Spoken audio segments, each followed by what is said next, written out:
Welcome to Earth Archives. When it comes to Vikings, the first thing that comes to mind is pirates and violent groups that robbed Western Europe and Britain. But this is only part of it. They were also great merchants, even on par with well-known Arab merchants.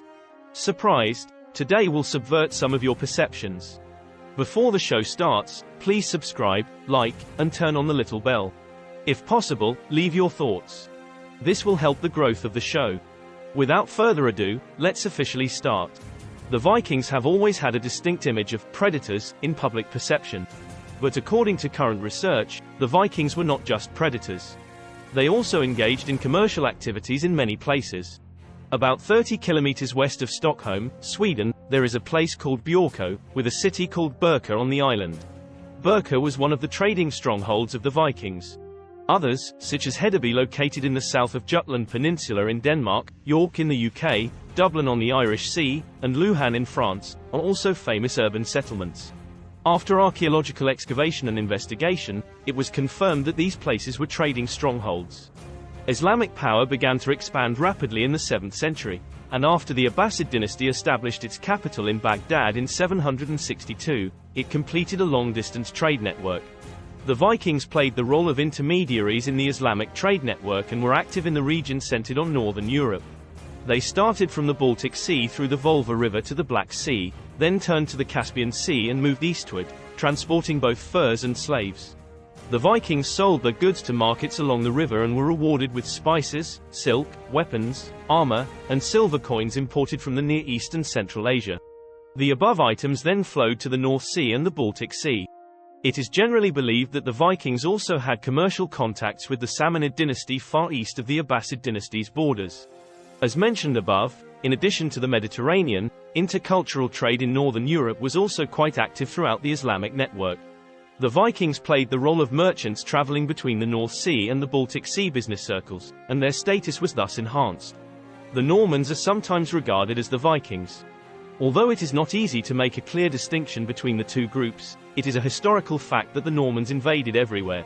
For example, in 1066, William the Conqueror, the founder of the Norman dynasty, captured England, which is the most famous example. This series of wars is called the Norman Conquest. William the Conqueror is William, Duke of Aquitaine, Duc d'Aquitaine Guillaume. Plunder and trade were actually two sides of the same coin, and the Norman conquest also meant the expansion of the scope of their trading activities. The Normans invaded the Mediterranean from the north by sea. In the later history, this sea route became the actual channel used by the Nordic countries when they went to the Mediterranean for shipping. In the future, the paths used by countries such as Britain, the Netherlands, and even Sweden when entering and exiting the Mediterranean were actually paved in advance by the Normans. The Kingdom of the Two Sicilies was the most well-known country established by the Normans in the Mediterranean. Others include the Danes, Dane or Dani, who have invaded England since the 9th century and settled in its eastern region. The area they live in is called Danelaw.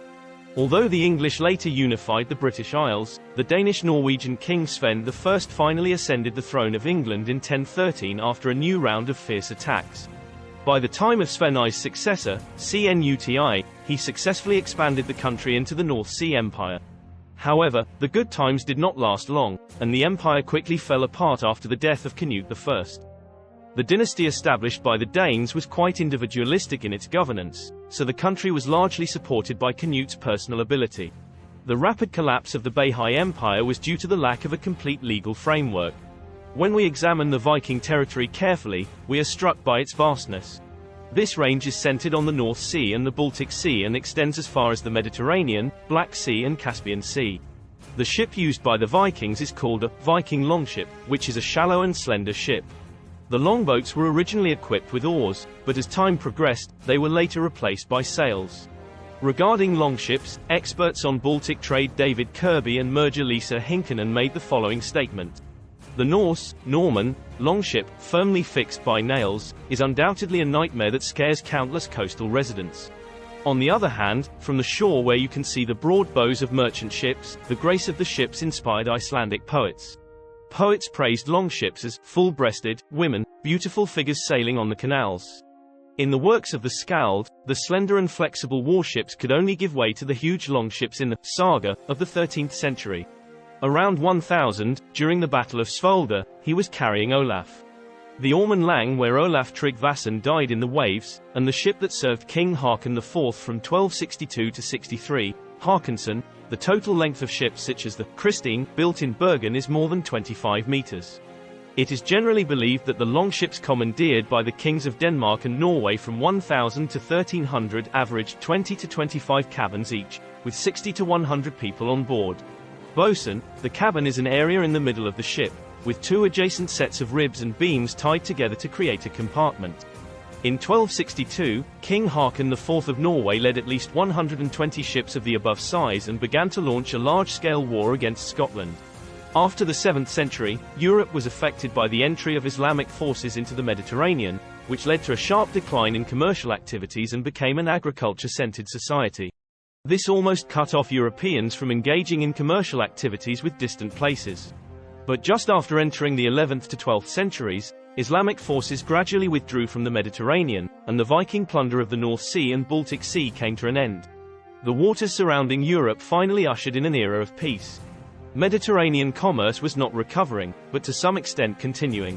The business circle including the North Sea and the Baltic Sea relied on Viking operations to develop many new business routes. As the word Viking indicates, the Vikings moved and then settled in Europe, especially the Nordic regions, and conducted trade activities throughout northern Europe. The Vikings can be said to have built the Nordic business network and are well-deserved immigrants. Without the Vikings, the fortunes of European business would have been very different. For example, between the 11th and 12th centuries, the Hanseatic League gradually emerged in northern Europe. The alliance is a business alliance formed by merchants and cities with the German cities on the North Sea and Baltic Sea coasts, Lübeck, Hamburg, Bremen, Rostock, etc., as the core. The members of the alliance used a koge, a ship with a strong fortress mounted on the upper half of the hull from bow to stern. Generally speaking, Kirk ships were sturdier and taller than Viking longships, which had an absolute advantage in war. Kirks were used by Hanseatic merchants to trade along the routes pioneered by the Vikings. In this sense, it is not an exaggeration to say that the path that allowed the Hanseatic League to show its prowess was forged by the Vikings. Vikings were also great navigators. In 815, the Vikings discovered Iceland. Iceland is located in the North Atlantic, far away from the European continent. Although it is located at a high latitude, the climate on the island is warmer than that of Scandinavia due to the influence of the North Atlantic war current. The island is dotted with volcanoes, but the soil in its valleys and plains is fertile and suitable for farming. The forest is dense, the iron ore is rich, and there are many fish along the coast. It is a suitable place to live.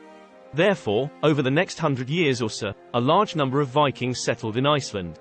However, due to the small size of Iceland and not much land suitable for living and farming, with the influx of people, the island's resources have become scarce. This prompted the Vikings to travel further afield and conquer new lands. In 982, the leader of the Vikings, Eric the Red, was sentenced to 3 years of exile for murder. Eric took a boat west and discovered a new land, which he named Greenland, meaning Greenland.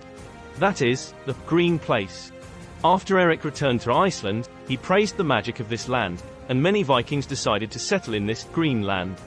In 986, the first group of 500 people set sail for Greenland on 25 ships loaded with livestock and daily necessities. 15 ships arrived at their destination, while the remaining 10 ships were swallowed up by the storm. However, Greenland's latitude is too high. Only 90,000 square kilometers of the 218,000 square kilometers of land are free of ice. Moreover, the island has scarce iron ore and insufficient wood, which quickly put the Vikings in trouble. Until the beginning of the 11th century, there were only 3,000 people on the island, living in more than 300 farms. In 992, Ericsson, the son of Eric the Red, led 35 men to leave Greenland and set sail westward to find new land. Ericsson discovered America, reaching the coast of Labrador in eastern Canada and south to the island of Newfoundland. The following year, Ericsson returned to Greenland and announced his discovery. After that, several Viking teams arrived in the New World, but they had to leave that land due to conflicts with the local Indians. It was not until the advent of the Age of Discovery that Columbus discovered this new continent again.